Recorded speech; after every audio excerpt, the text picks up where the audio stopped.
Uganda के 11 MiG fighters जो खड़े थे उनको लाइन से उड़ा दिया। बेंजामिन नेतन्याहू के पीएम बनने में इस ऑपरेशन थंडरबोल्ट का बहुत बड़ा हाथ। नेतन्याहू का बड़ा भाई योनी नेतन्याहू अगर इस ऑपरेशन थंडरबोल्ट का हेड नहीं बनता, फीमेल हाईजैकर ग्रेनेड और पिस्टल लेके अचानक से उठती है प्लेन में। मोसाद ने फेक मर्सिडीज और लैंड रोवर बना के वहां पे उतारा।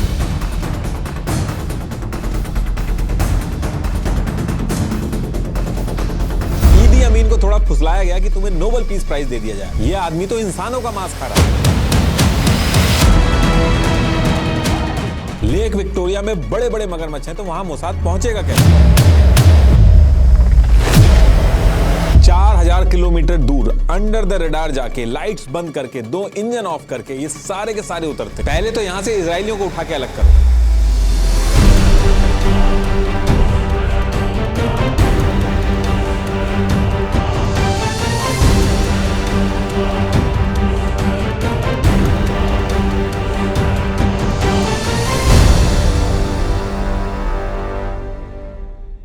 देखिए, इजराइल के तेल अवीव में ये जो बेन गुरियन इंटरनेशनल एयरपोर्ट है, इस एयरपोर्ट पे 27 जून 1976 को करीब 9 बजे मॉर्निंग में एयर फ्रांस फ्लाइट AF139 को पेरिस के लिए टेक ऑफ करना था। और ये डायरेक्ट रूट नहीं था, बीच में एथेंस ग्रीस में एक स्टॉप था जहां से कुछ और पैसेंजर्स को इस फ्लाइट में ऑन बोर्ड होना था। ये जो फ्लाइट थी, इस फ्लाइट में मल्टीपल कंट्रीज के 246 से ज्यादा पैसेंजर्स थे, लेकिन क्योंकि फ्लाइट इजराइल से थी तो मोस्टली जूस पैसेंजर्स थे इसमें। तो जब ये सारी ऑन बोर्डिंग वगैरह हो जाती है तो एज पर शेड्यूल 8:59 मॉर्निंग में ये फ्लाइट तेल अवीव से टेक ऑफ करती है। अब जब ये फ्लाइट टेक ऑफ करती है तो किसी भी पैसेंजर को बिल्कुल भी आइडिया नहीं था कि अगले ही कुछ घंटों में उनके साथ क्या होने वाला है। तो थोड़ी दूर चलने के बाद करीब 11:30 पे ये flight as per schedule Greece के एथेंस में अपना अगला स्टॉप लेती है। तो इधर ये फ्लाइट ग्रीस के अंदर लैंड होती है, वहीं दूसरी तरफ सेम एयरपोर्ट पे 4 लोग अपने केबिन बैग में गन्स और हैंड ग्रेनेड छुपा के एयरपोर्ट के सिक्योरिटी चेक से बच के अंदर घुसते हैं। उस टाइम पे एयरपोर्ट्स की जो सिक्योरिटी वगैरह रहती थी वो काफी ढीली रहती थी, तो इस एयरपोर्ट पे भी एक जगह पे मेटल डिटेक्टर काम नहीं कर रहा था, ऊपर से एक्सरे की स्क्रीन पे भी कोई स्कैनिंग नहीं कर रहा था। तो इसकी वजह से ये जो 4 लोग थे, जिनमें से एक फीमेल भी थी, इनको बंदूकें और हैंड ग्रेनेड छुपा के एयरपोर्ट में एंट्री मिल जाती है। अब एंट्री लेने के बाद सेम फ्लाइट AF139 जो अभी लैंड हुई थी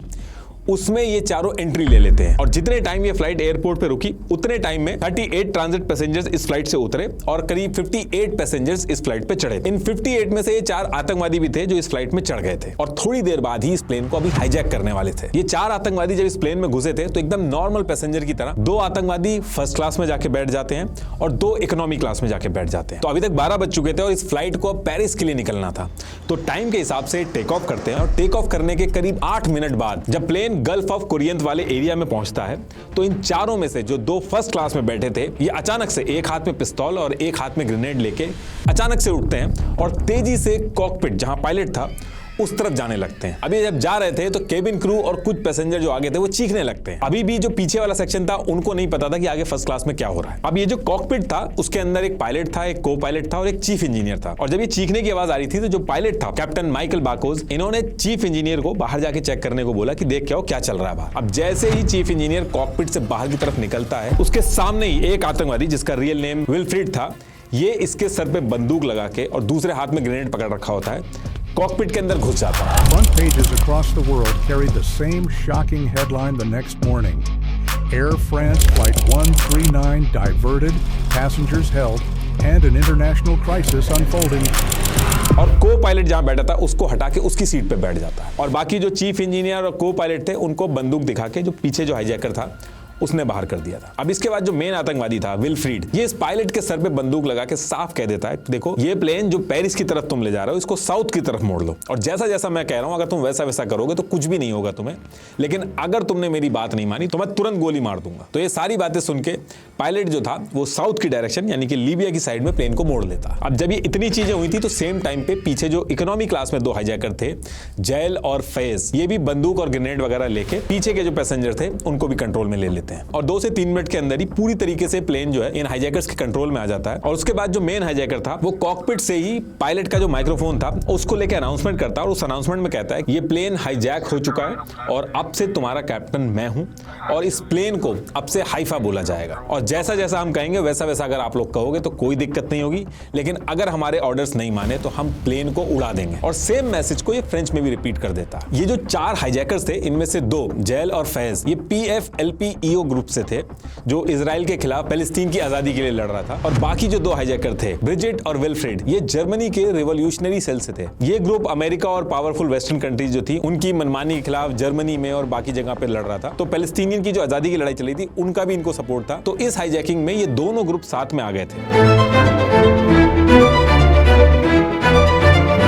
क्योंकि इन दोनों ग्रुप के जो लोग थे वो दुनिया की अलग अलग जेल में बंद थे, जिसमें सबसे ज्यादा इजराइल की जेल में बंद थे। तो उनको छुड़वाने के लिए ये 4 हाईजैकर्स ने इस प्लेन को हाईजैक किया था। अभी आगे अपनी सारी डिमांड्स भी रखेंगे, अभी आएगा आगे। अब इसके कुछ देर तक प्लेन एज इट इज चलता है और फिर 3 बजते हैं और 3 बजे ये प्लेन बेनगाजी लीबिया जो था उसके एयर स्पेस में पहुंच जाता है। और एयर स्पेस में पहुंचने के बाद पायलट जो था वो लीबिया का जो ATC था उसको सारी सिचुएशन बताता है कि ऐसे ये प्लेन हाईजैक हो चुका है और प्लेन के अंदर तेल भी ज्यादा नहीं बचा है, लीबिया के अंदर लैंड करवाने के अलावा ज्यादा ऑप्शंस है नहीं वरना क्रैश भी हो सकता है। तो थोड़ी देर डिस्कशन के बाद इस प्लेन को बेनगाजी लीबिया में लैंड करने की परमिशन मिल जाती है। अब लैंड करने के बाद ये जो हाईजैकर्स थे ये ज्यादा डरते नहीं है, आराम से प्लेन से निकलते हैं। लीबिया के कुछ ऑफिसर्स आते हैं, उनसे मिलते हैं और फिर प्लेन के अंदर जो पैसेंजर्स बैठे थे उनको कुछ खाने के लिए दिया जाता है। उनमें से एक हाईजैकर प्लेन में घुस के सारे पैसेंजर के पासपोर्ट और डॉक्यूमेंट लेके वीजा की जो स्टैंपिंग होती है वो करने लगता है। ये सारा प्रोसेस इस तरीके से हो रहा था जैसे कोई हाईजैकिंग हुई नहीं हो। 6 से 7 घंटे ये प्लेन लीबिया में रुकता है, रिफ्यूलिंग होती है और फिर उड़ जाता है। और जैसे ही प्लेन उड़ता है उसके थोड़ी देर बाद ही हाईजैकर पायलट को बता देता है कि युगांडा की तरफ साउथ में मोड़ लेना। और हाईजैकर जो एक नॉर्मल कैप्टन होता है जिस तरीके से अनाउंसमेंट करता है ठीक उसी तरीके से अनाउंसमेंट कर करके हर चीज बता भी रहा था। तो उसने अनाउंसमेंट करके ये भी बताया कि अब ये प्लेन जो है वो युगांडा के एंटेबे में लैंड करेगा। अब युगांडा का नाम सुन के जो पैसेंजर्स थे जो ऑलरेडी डरे हुए थे वो और डर जाते हैं, स्पेशली इजरायली पैसेंजर्स। देखिए किसी को समझ में नहीं आ रहा था कि आगे होने क्या वाला है, और जब आगे का पता ना हो तो इंसान को सबसे ज्यादा डर लगता है क्योंकि अनसर्टेनिटी एकदम पावरलेस कर देती है। हम अपनी लाइफ में भी कोशिश करते हैं कि मिनिमम चीजें अनसर्टेन हो, लेकिन रियलिटी अलग है। अपने आसपास भी आपने देखा होगा कि किसी फैमिली के सोल अर्नर अगर अचानक से चले गए तो फैमिली को समझ में नहीं आता कि आगे क्या होगा। ऊपर से फाइनेंशियल क्राइसिस इस परेशानी को और बढ़ा देती है। ऐसे टाइम पे सिर्फ एक चीज फैमिली के काम आती है, प्योर टर्म इंश्योरेंस। बहुत लोग टर्म इंश्योरेंस के नाम पे ऐसे प्लान्स ले लेते हैं जो प्रोटेक्शन और इन्वेस्टमेंट दोनों को मिक्स करते हैं। इसमें प्रीमियम ज्यादा होता है, कवर कम मिलता है और इंश्योरेंस का असली पर्पस खत्म हो जाता है। देखिए लाइफ इंश्योरेंस का एक ही काम होता है, अगर आप नहीं हो तो आपकी फैमिली को एक सिक्योर फाइनेंशियल प्रोटेक्शन मिले। इसी अप्रोच के साथ Acko life insurance pure term plans offer करता है। ना यूलिप्स, ना एंडोवमेंट्स, ना कोई कंफ्यूजन। मैंने एको की ऐप पर अपनी बेसिक डिटेल्स जैसे कवरेज वगैरह डालकर चेक किया तो मुझे ये सरप्राइजिंगली अफोर्डेबल लगा for a cover of almost 1 crore. और प्रोसेस भी काफी ट्रांसपेरेंट और सिंपल है। तो क्लैरिटी से डिसीजन लीजिए with echo term insurance. Link is in the description. अब कहानी पे वापस आते हैं। तो प्लेन युगांडा में लैंड करने वाला था। एक्चुअली उस टाइम पे युगांडा का जो प्रेसिडेंट था ईदी अमीन, ये बहुत ज्यादा न्यूज में रहता था दुनिया भर में। इसके बारे में था कि बहुत ही फ्लैम्बॉयंट है, अनप्रिडिक्टेबल है, रूल्स फॉलो नहीं करता है। Time to time conspiracy theory भी चलती थी कि इंसान खाता है। और इसने पावर में आने के बाद जो इसके ऑपोजिशन थे कई हजार ऑपोजिशन मरवा दिए थे और इजराइल से सारे रिश्ते तोड़ दिए थे और एंटी इजराइल स्टांस रखा था इसने। तो इस वजह से इजरायली पैसेंजर्स और डर गए थे कि पता नहीं युगांडा में प्लेन लैंड होने के बाद हाईजैकर्स के साथ मिलकर ईदी अमीन क्या करेगा। तो थोड़ी देर बाद ही ये जो प्लेन था ये युगांडा के एयर स्पेस में पहुंच जाता। अब युगांडा के एयर स्पेस में पहुंचने के बाद जो इनका ATC था वो ज्यादा ऑब्जेक्शन नहीं करता है, आसानी से लैंड करने देता है, जिसके लिए ईदी अमीन के ऊपर क्वेश्चन भी उठता है कि ये इनके साथ ही मिला हुआ था। इसको पहले से ही पता है कि ये प्लेन हाईजैक होकर यहाँ पे आने वाला है। और ये जो टाइम था इस टाइम तक इजराइल के अंदर सारी चीजें पता चल चुकी थी कि इजराइल का जो प्लेन है वो हाईजैक होके युगांडा में लैंड कर रहा है। तो इन्होंने अपनी प्रिपरेशन वगैरह स्टार्ट कर दी थी। बैक टू बैक मीटिंग करके लोग प्लान बना रहे थे इजराइल के अंदर। अब 29 जून 1976 को 3:15 पे युगांडा के एंटेबे में प्लेन लैंड करता है। और जब ये प्लेन लैंड कर रहा था तो इस एयरपोर्ट के चारों तरफ युगांडा की आर्मी खड़ी हुई थी, उसने घेर रखा था, वेपन्स थे उनके पास, कार, ट्रक, चारों तरफ आर्मी थी। ये जो एयरपोर्ट था इसमें इस तरफ ये न्यू टर्मिनल था और इधर ओल्ड टर्मिनल था। जो न्यू टर्मिनल था उसके बनने के बाद ये जो ओल्ड टर्मिनल था इसका यूज कम हो रहा था। ओल्ड टर्मिनल वाला जो एरिया है ये बहुत इंपॉर्टेंट है, यहीं पे सारी चीजें होनी है। अब युगांडा के एंटेबे में प्लेन लैंड होने के बाद हाईजैकर ये जो ओल्ड टर्मिनल वाला एरिया था इसके अंदर जाते हैं, युगांडा के ऑफिसर से बात करते हैं और हैरानी की बात यहाँ पे ये थी कि 3 और PFLP के आतंकवादी इनको ज्वाइन कर लेते हैं। तो ये जो 4 हाईजैकर्स थे, अब टोटल 7 हाईजैकर हो चुके थे। अब ये 3 यहाँ कैसे पहुंचे, इनको रोका क्यों नहीं गया, ये अभी किसी को नहीं पता। अब इसके थोड़ी देर बाद ये लोग सारे पैसेंजर्स को प्लेन से लाइन बना के उतारते हैं और ओल्ड टर्मिनल की तरफ ले जाते हैं। और जब ये सारे पैसेंजर्स जा रहे थे तो दोनों तरफ युगांडा की आर्मी और हाईजैकर्स गार्ड कर रहे थे और उसके बीच में से सारे पैसेंजर्स ओल्ड टर्मिनल की तरफ जा रहे थे। और ओल्ड टर्मिनल के अंदर एक वेटिंग हॉल था, वहां पे इन सारे पैसेंजर्स को पहुंचा दिया जाता है। और ऐसा नहीं है कि हॉल में पहुंचने के बाद हाईजैकर्स इन पैसेंजर्स को संभाल रहे थे। युगांडा की आर्मी ने एक रिलीफ टीम बना दी थी। जब हाईजैकर्स ऊपर जाके रेस्ट कर रहे थे तो वो लोग इन पैसेंजर्स को संभाल रहे थे। और इसके थोड़ी देर बाद ईदी अमीन जो था वो हॉल के अंदर आता है, सारे पैसेंजर्स को स्पीच वगैरह देता है। बेसिकली ईदी अमीन इस टाइम पे ऐसा बताना चाह रहा था कि वो एक मीडिएटर है और मजबूरी में ये सब करना पड़ रहा है उसको, ताकि पैसेंजर्स सेफ रहें। अब इसके थोड़ी देर बाद, ज्यादा वेट नहीं करते हैं हाईजैकर्स, वो अपनी डिमांड की एक लिस्ट बनाते हैं। इनकी डिमांड में ये था, इनके ग्रुप के जो 53 लोग जेल में बंद हैं, जिसमें से 40 इजराइल की जेल में बंद हैं और बाकी फ्रांस, जर्मनी, कीनिया और स्विट्जरलैंड की जेल में बंद हैं, इनको तुरंत छोड़ दिया जाए। इनको $5 मिलियन दिए जाए। जैसे ये इनको मिल जाएगा, ये सारे पैसेंजर्स को छोड़ देंगे। अब ये सारी डिमांड देने के बाद 1 जुलाई दिन में 2 बजे तक का टाइम दिया, यानी कि डेडलाइन दी इनको कि अगर इस टाइम तक ये सारी चीजें नहीं हुई तो सारे पैसेंजर्स को ये मार देंगे। तो फिर सेम डे यानी कि 29 जून 1976 को ये सारी डिमांड युगांडा की गवर्नमेंट के थ्रू इजराइल और बाकी कंट्रीज के पास पहुंच जाती है। अब ये करने के थोड़ी देर बाद ही हाईजैकर सारे पैसेंजर्स के पासपोर्ट लेके उनके नाम अनाउंस करते हैं। जो लोग जूस थे, इजराइल से थे, उनको सेपरेट एक ग्रुप में कर रहे थे और जो नॉन इजरायली थे उनको एक ग्रुप बना के अलग कर दिया था। जितने जूस और इजरायली थे उनको दूसरे हॉल में शिफ्ट कर दिया गया था। सारे के सारे इजरायली एक तरफ हो गए थे, लेकिन एक इजरायली था जिसके पास ड्यूअल सिटीजनशिप थी, तो वो नॉन इजरायली पासपोर्ट पे ट्रैवल कर रहा था, तो वो अकेला एक बच गया था। वरना सारे के सारे इजरायली भले यूएस सिटीजन हो, लेकिन अगर वो जू है तो उसको भी ये इजराइल वाले ग्रुप में ही डाल रहे थे। तो इस तरीके से इन्होंने सारे पैसेंजर्स को 2 ग्रुप में बांट लिया था। बस एक पैसेंजर उस टाइम पे बहुत ज्यादा बीमार हो गई थी, तो उसको उसी टाइम पे युगांडा की सिटी में एक हॉस्पिटल था, वहां पे ट्रांसफर कर दिया गया था। बाकी सारे पैसेंजर्स यहीं थे। और ये जो पैसेंजर हॉस्पिटल में गई थी, ये इसके हॉस्पिटल में जाना बहुत ज्यादा भारी पड़ेगा इसके ऊपर। ये भी आगे बताऊंगा मैं आपको कि क्यों ऐसा कह रहा हूं। अब इसके बाद काफी देर तक कुछ नहीं होता है, फिर रात हो जाती है। नेक्स्ट डे आता है 30 जून 1976। इस दिन ये जो नॉन इजरायली ग्रुप था, जिसमें कुछ लोग बीमार थे, मदर्स थी बच्चों के साथ, कुछ सीनियर सिटीजन थे, उनको एक प्लेन में बैठा के पेरिस भेज देते हैं। 12 क्रू मेंबर भी थे, उनको भी भेजा जा रहा था, लेकिन क्रू मेंबर जो थे उन्होंने मना कर दिया था कि वो अपने पैसेंजर्स को छोड़ के कहीं भी नहीं जाएंगे। अब हाईजैकर ने ये जो नॉन इजरायली पैसेंजर्स को पेरिस भेजा था, यही एक रीजन था जिसकी वजह से पूरा प्लान इनका फेल होगा और इनकी जान जाएगी। अभी आएगा आगे। अब युगांडा के अंदर हाईजैकर्स ये सारी चीजें कर रहे थे, वहीं दूसरी तरफ इजराइल के अंदर एकदम अलग माहौल था। वॉर रूम ब्रीफिंग से लेकर कैबिनेट लेवल मीटिंग तक पूरा security ecosystem, Mossad, Shin Bet, IDF के की planners, air force strategist, cyber units, intelligence analyst, सब दिन रात इन हाईजैकर से निपटने का प्लान बना रहे थे। और सेम टाइम में इन्होंने अलग अलग प्लान बना के मिलिट्री ड्रिल्स वगैरह जो होती है वो भी स्टार्ट कर दी थी।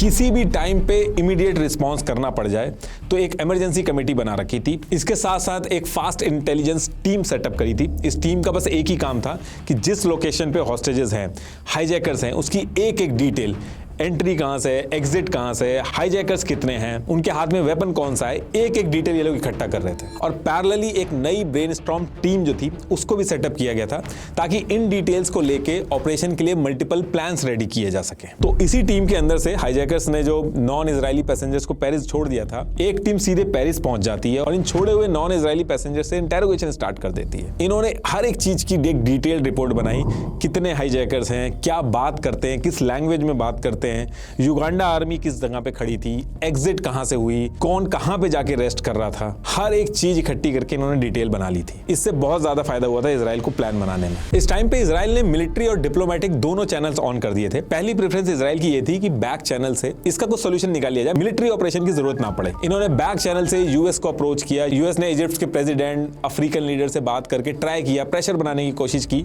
कि बिना किसी ऑपरेशन के हॉस्टेजेस जो थे उनको छुड़वाया जा सके। इनफैक्ट ये लोग पैलेस्टीनियन लीडरशिप के पास भी गए, पीएलओ के चेयरमैन यासिर अराफात, इनको भी रीच आउट किया। इनफैक्ट यासिर अराफात ने हाईजैकर से बात करने की भी कोशिश की, लेकिन हाईजैकर्स ने यासिर से बात करने के लिए साफ मना कर दिया। एक बहुत टाइम पहले इजरायली ऑफिसर था जो कि रिटायर हो गया था, बरूच बुर्का। इसके बारे में यह था कि इसकी ईदी अमीन से बात होती थी और पुरानी दोस्ती भी थी। इजरायली गवर्नमेंट ने इसको बुलवाया, इसको बुला के ईदी अमीन से फोन पे नेगोशिएशन स्टार्ट करवाई। बरूच ने ईदी अमीन से फोन पे बात करके बहुत ज्यादा समझाया। बरूच ने बताया कि ये बहुत बड़ा मौका है तुम्हारे लिए, अगर तुमने कैसे भी करके इन पैसेंजर्स को छुड़वा दिया तो तुम दुनिया में हीरो बन जाओगे। इनफैक्ट ये भी लालच दिया गया कि नोबेल पीस प्राइज भी दिलवाया जाए, लेकिन ईदी अमीन माना नहीं। ईदी अमीन ने साफ एक ही चीज रिपीट की कि उसके हाथ में कुछ नहीं, वो ज्यादा कुछ कर नहीं सकता। जो चीजें ये लोग मांग रहे हैं, जो इनकी डिमांड है, उसको पूरी कर दो, वरना सच में सारे पैसेंजर्स को मार देंगे। अब जो इजराइल की जो लीडरशिप थी, उनके ऊपर घंटे बाय घंटे प्रेशर बहुत ज्यादा बढ़ता चला जा रहा था। मिलिट्री प्रिपरेशन और डिप्लोमेटिक चैनल के थ्रू सारी चीजें चल तो रही थी, लेकिन इजराइल के अंदर जो पैसेंजर्स के फैमिली वाले थे, ये भीड़ इकट्ठी कर करके इजराइल के ऑफिसेस में घुस रहे थे, हल्ला कर रहे थे। कई जगह पे तोड़फोड़ भी हुई, भीड़ इकट्ठी हुई। गवर्नमेंट की जो बिल्डिंग्स थी उनमें घुस गए थे। जितने फैमिली मेंबर थे इजराइल की न्यूज में बैक टू बैक आ रहे थे। इजराइल के प्राइम मिनिस्टर के ऊपर बहुत ज्यादा प्रेशर था कि अगर एक भी इजरायली पैसेंजर कुछ हो गया तो जनता माफ नहीं करेगी, तुम दोबारा कभी पावर में नहीं आओगे, इलेक्शन कभी जीत नहीं पाओगे। तो इन सारी चीजों से निपटने के लिए जो इजरायली प्राइम मिनिस्टर थे यित्ज़हाक रबीन, इन्होंने एक मीटिंग ली और साफ कह दिया कि ये जो हाईजैकर्स की डिमांड है फिलहाल के लिए मान लेते हैं, क्योंकि एनिमी कंट्री के अंदर है, हम कोई भी मिलिट्री एक्शन या स्ट्राइक करेंगे तो दिक्कत होगी। ऊपर से ईदी अमीन जो है ये डबल गेम खेल रहा है, कुछ भी हम करेंगे तो ईदी अमीन वो अपनी कंट्री पे हाईजैकर्स की मदद करेगा और हम अपने इजरायली सिटीजन की जान रिस्क पे नहीं डाल सकते इन प्रिजनर्स की वजह से।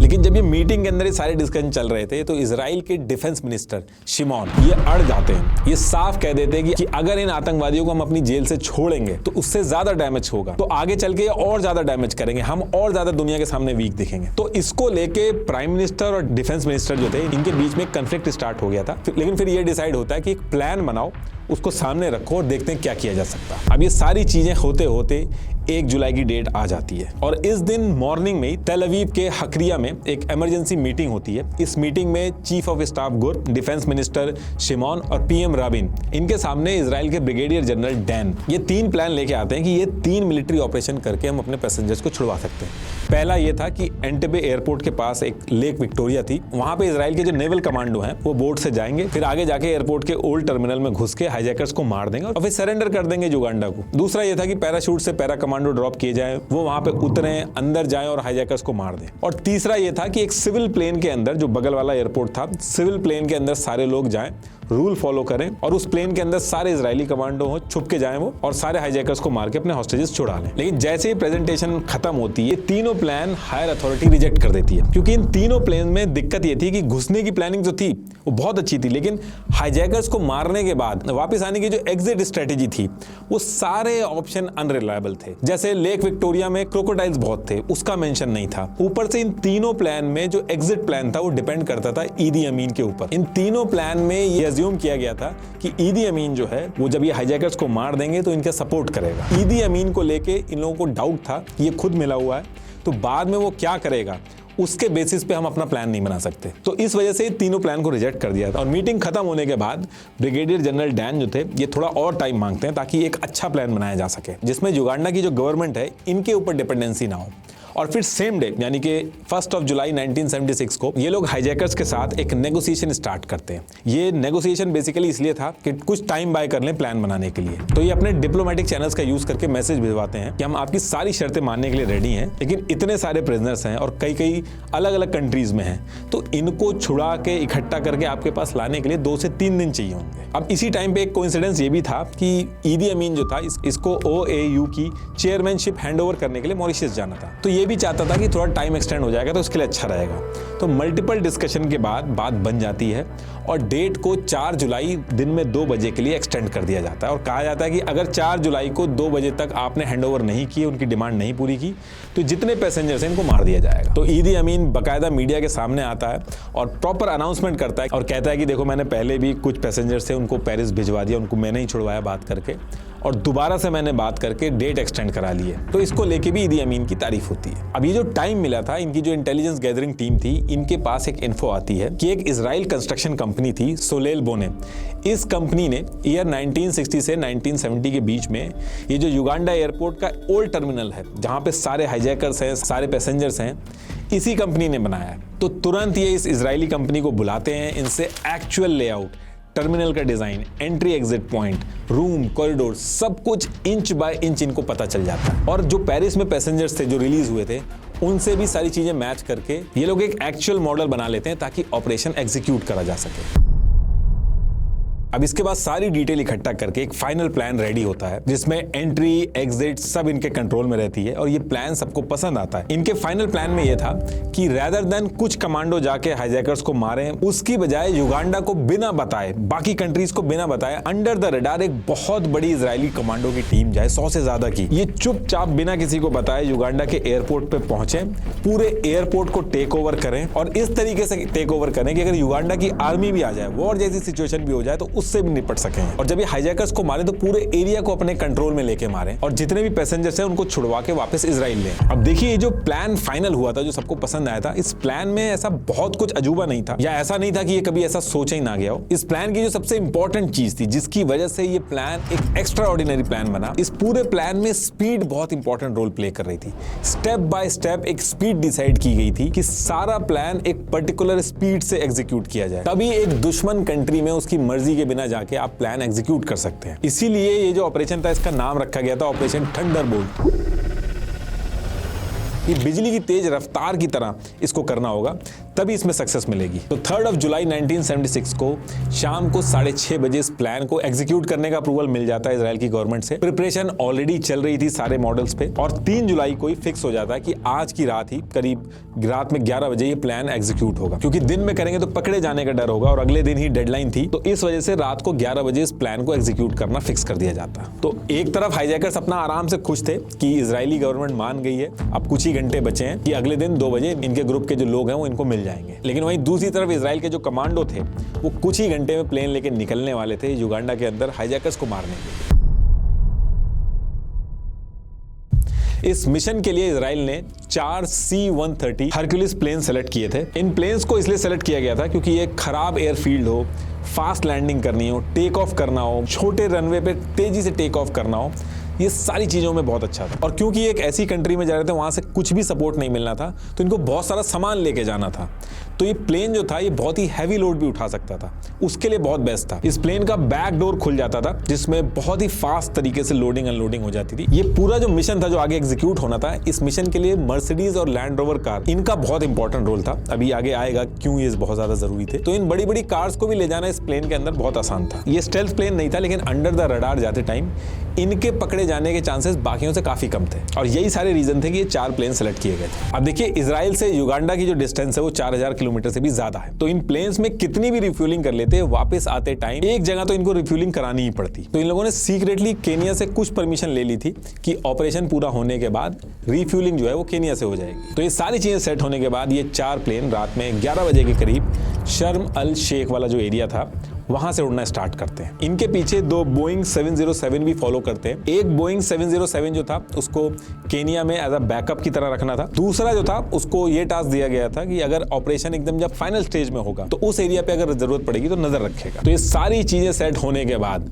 रेड सी से ये लोग इंटरनेशनल फ्लाइट वाला जो रूट था, उसको पकड़ के आगे बढ़ते हैं, और थोड़ी देर बाद जब आधे डिस्टेंस पे होते हैं, तो अंडर द रडार एकदम लो एल्टीट्यूड पे उड़ते हैं। पहले यूथोपिया पहुंचते हैं, फिर केनिया, फिर लेक विक्टोरिया के थ्रू एंटिबी एयरपोर्ट की तरफ बढ़ना स्टार्ट कर देते हैं। प्लान इनका यह था कि चारों प्लेन में से एक प्लेन जो होगा वो सबसे पहले जाके लैंड करेगा, और बाकी जो प्लेन है वो सिग्नल मिलने के बाद लैंड करेंगे। ये जो 4 C-130 प्लेन थे, इसमें जो पहला मेन प्लेन था जिसको सबसे पहले जाके लैंड करना था, इसमें मेन पैराट्रूपर की टीम थी जिनको एक्चुअल ऑपरेशन एग्जीक्यूट करना था ओल्ड टर्मिनल के हॉल में जाके। इस प्लेन के अंदर 29 लोगों की एक स्पेशल सरियत मतकल टीम थी, जिसको योनी नेतन्याहू लीड कर रहे थे। ये योनी नेतन्याहू जो है, अभी के जो इजराइल के प्रेसिडेंट हैं बेंजामिन नेतन्याहू, इनके बड़े भाई थे। और ये जो ऑपरेशन अभी आगे एग्जीक्यूट होगा, ये बहुत बड़ा रीजन रहा है जिसकी वजह से बेंजामिन नेतन्याहू इलेक्शन जीत के आगे प्राइम मिनिस्टर भी बने।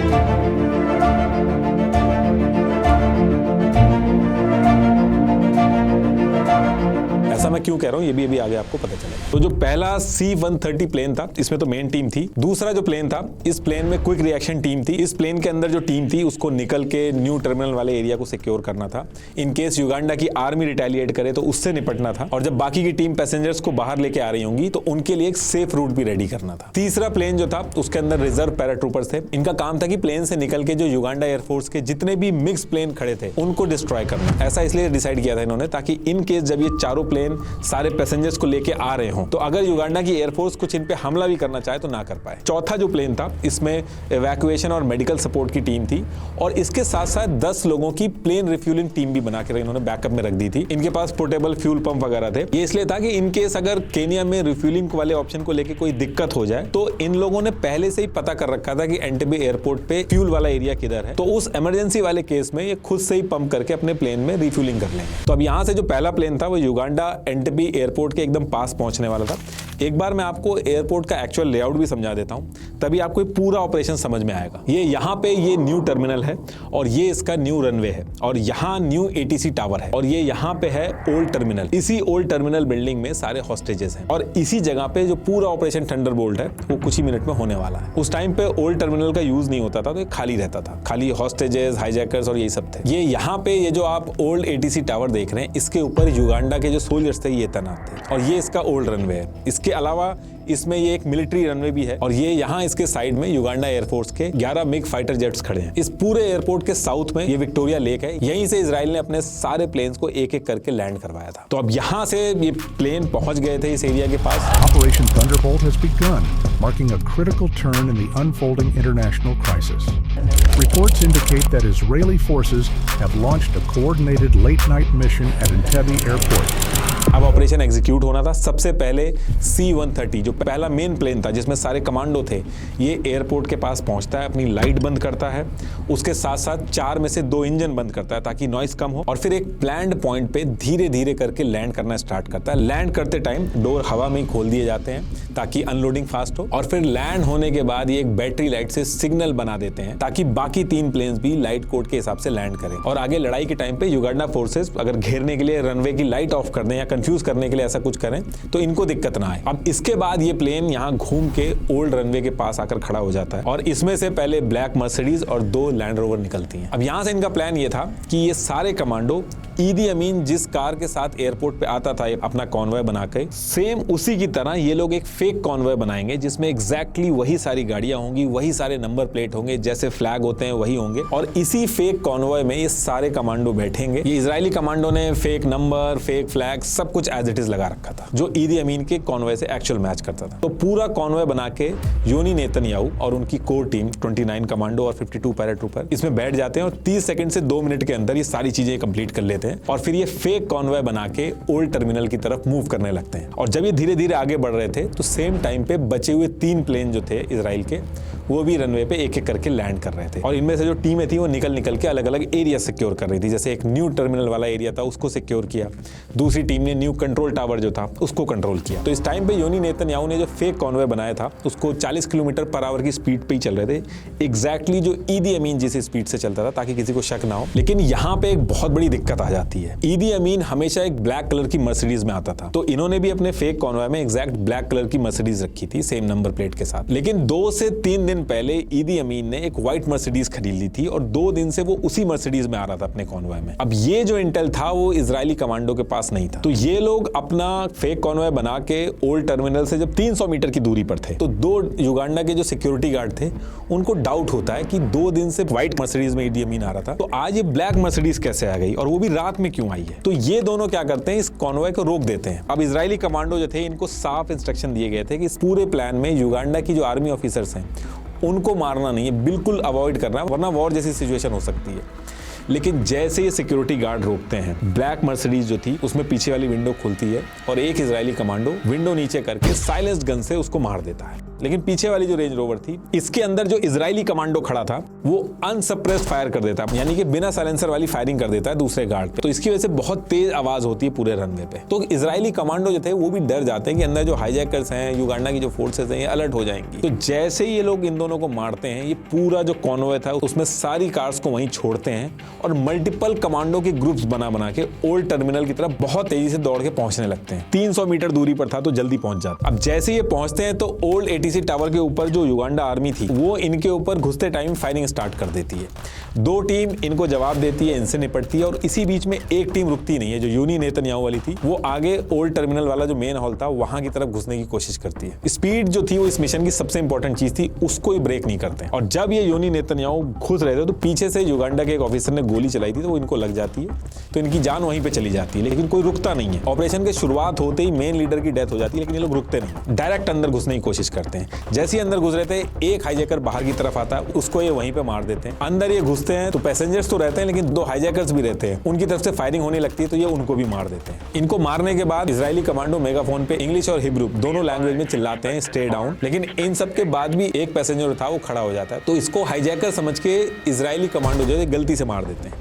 इस पूरी फायरिंग में 3 हॉस्टेजेस थे वो मारे जाते हैं। फिर इजरायली कमांडो हॉस्टेजेस से और भी पूछते हैं कि बाकी हाईजैकर्स कहाँ हैं। उसके बाद हॉस्टेजेस थे वो इशारा करते हैं कि कनेक्टिंग रूम में है, तो इनमें से कुछ इजरायली कमांडो उस रूम में जाके पहले ग्रेनेड मारते हैं और फिर अंदर घुस के बाकी हाईजैकर्स को भी मार देते हैं। टोटल जो 7 हाईजैकर्स थे, 4 जो मेन हाईजैकर थे जिन्होंने प्लेन हाईजैक किया था और 3 जो अभी युगांडा में ज्वाइन किया था, तो टोटल जो 7 हाईजैकर्स थे उनको मार दिया जाता है।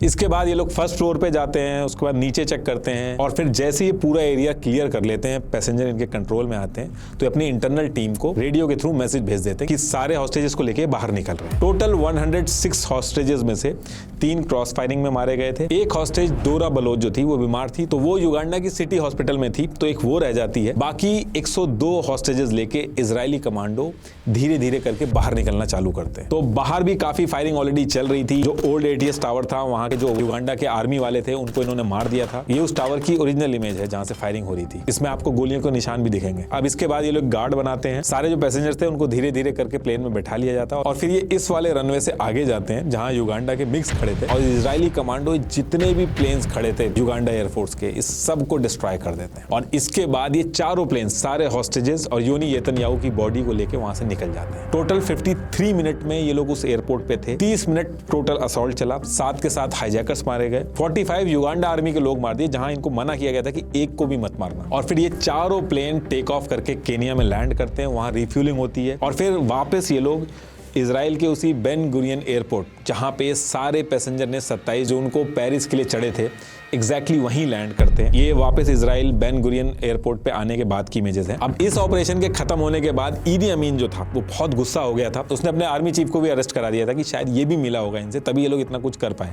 और क्योंकि केनिया में रिफ्यूलिंग हुई थी तो ईदी अमीन केनिया के ऊपर भी रिटेलिएशन का सोच रहा था, लेकिन सारे मिक्स उड़ गए थे तो ये प्लान भी टल गया इसका। और जो एक हॉस्टेज थी डोरा बलोच जो बीमार होने की वजह से युगांडा के सिटी हॉस्पिटल में शिफ्ट कर दी गई थी, वो रेस्क्यू नहीं हो पाई थी। उसका काफी टाइम तक कुछ पता नहीं चला, फिर अचानक से खबर आई कि वो मर गई है। कई ब्रिटिश डीक्लासिफाइड डॉक्यूमेंट्स में इस चीज का मेंशन है कि उसको ईदी अमीन ने किडनैप करवाया और किडनैप करा के मरवा दिया इजराइल से बदला लेने के लिए। इस ऑपरेशन के कंप्लीट होने के बाद यूनी नेतन्याहू यानी कि योनातन नेतन्याहू ये अकेले कमांडो थे जिनकी जान गई थी। इजराइल में इनके लिए बहुत स्ट्रॉन्ग नेशनल सिंपैथी आ गई थी, नेशनल हीरो बन गए थे। ऑपरेशन का जो नाम था वो ऑपरेशन थंडरबोल्ट से चेंज करके ऑपरेशन योनातन कर दिया गया था। और फिर आगे चल के इनके जो भाई थे बेंजामिन नेतन्याहू, इनको भी इलेक्शन जिता के लोगों ने पीएम बनाया। अब भले ही काफी टाइम हो गया इस ऑपरेशन को, लेकिन आज की डेट में भी इसको सबसे बोल्ड और लॉन्ग डिस्टेंस रेस्क्यू ऑपरेशन बोला जाता है। लास्ट में एक बार फिर से आपको रिमाइंड कराना चाहूंगा एको के टर्म इंश्योरेंस के बारे में। डिस्क्रिप्शन बॉक्स में लिंक है। बहुत ईजी एंड ऑनेस्ट प्रोसेस से आप अपनी फैमिली को प्रोटेक्ट कर सकते हैं लाइफ की अनसर्टेनिटी से। And always remember that only term insurance is 100% pure life insurance. Thank you.